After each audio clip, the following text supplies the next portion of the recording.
శ్రీ గురుభ్యో నమ. భగవద్గీత 16వ అధ్యాయం దైవాసుర సంపద్విభాగ యోగము నుండి వేళ మనం 23వ శ్లోకాన్ని పరిశీలన చేసుకుందాం.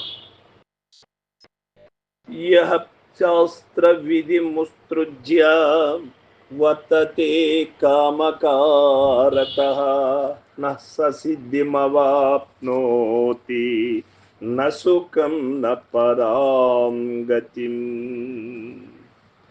ఎవడు శ్రేష్ఠోక్తమగు విధిని విడిచిపెట్టి తన ఇష్టమొచ్చినట్లు ప్రవర్తించును అట్టివాడు పురుషార్థ సిద్ధిని గాని సుఖమును గాని ఉత్తమ గతియగు మోక్షమును గాని పొందనేరడు.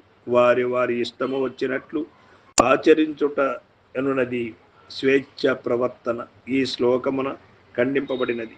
ఒక్కొక్కరు వారి వారికి తోచిన పద్ధతిని అనుసరించుచు అది సరి అయినదని వాదించుట పొరపాటు.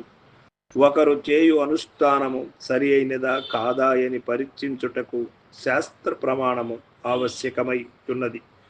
వారి వారి అనుభవములు శాస్త్ర ప్రమాణములు అనుసరించి ఉన్నవా అని పరీక్షించుకొనుండవలెను. దానికి తన అనుభవము సరిపోయినచో అప్పుడు తన సరి అయిన మార్గమని సిద్ధాంతమని నిర్ణయించుకొనవచ్చును.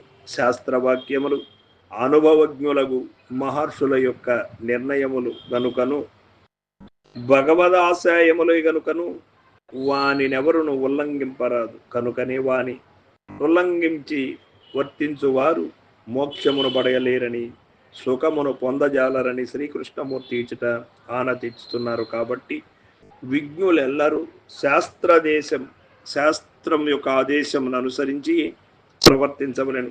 దీనిని బట్టి సుఖమును గాని మోక్షమును గాని వాంఛించువాడు శాస్త్రోక్త విధి ప్రకారము చక్కగా అనుష్ఠానమును శీలించవలెనని మనకు తెలియచున్నది.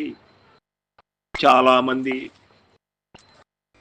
ఏ శాస్త్ర ప్రమాణం తెలియకని గురు సేవ చేయకని గురువు ద్వారా సత్యవాక్యములు వినకని ఎక్కడో ఒక సంతలో ఒక మాట సావిడిలో ఒక మాట విని తనకున్నటువంటి అజ్ఞానవశమున తనకు తోసినట్టు మాట్లాడడం తనకు తానే పతనం చేసుకోవడానికి బాటేసుకున్నట్టే తనకు తానే పతనం అవుతాడు. సుఖసిద్ధులను పొందలేడు. అనగా ఇక్కడ ఉన్నన్ని రోజులు కూడా సుఖముగా జీవించలేడు, పరమపదమును పొందలేడు. తదుపరి జన్మ రాహిత్య మార్గమునకు ద్వావే తెలియకుండా పతనమవుతారు అని ఇక్కడ మనకు తెలియబడుతూ ఉన్నది. కావున ఎవరైనా కూడా మనుజుడు తన అనుష్ఠానమునందు ఏ ప్రకారము వర్తింపవలయను అన్నప్పుడు శాస్త్ర విధిని అనుసరించి ప్రవర్తింపవలెను. అట్లు కాక తన ఇష్టము వచ్చినట్లు ఆచరించినచో ఏమి వాడికి నష్టం వాటిల్లుతుంది అంటే అతడు పురుషార్థ సిద్ధిని గాని సుఖమును గాని మోక్షమును గాని ఎన్నటికి పడయజాలడు. ఆయన ప్రయత్నములన్నీ కూడా ఎండమావులలో నీరులాగానే అవుతుంది.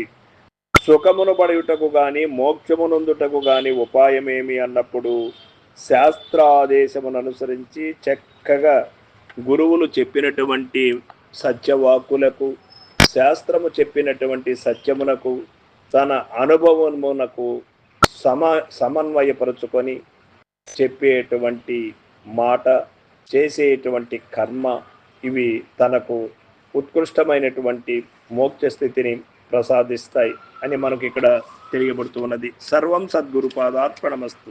జై గురుదేవ.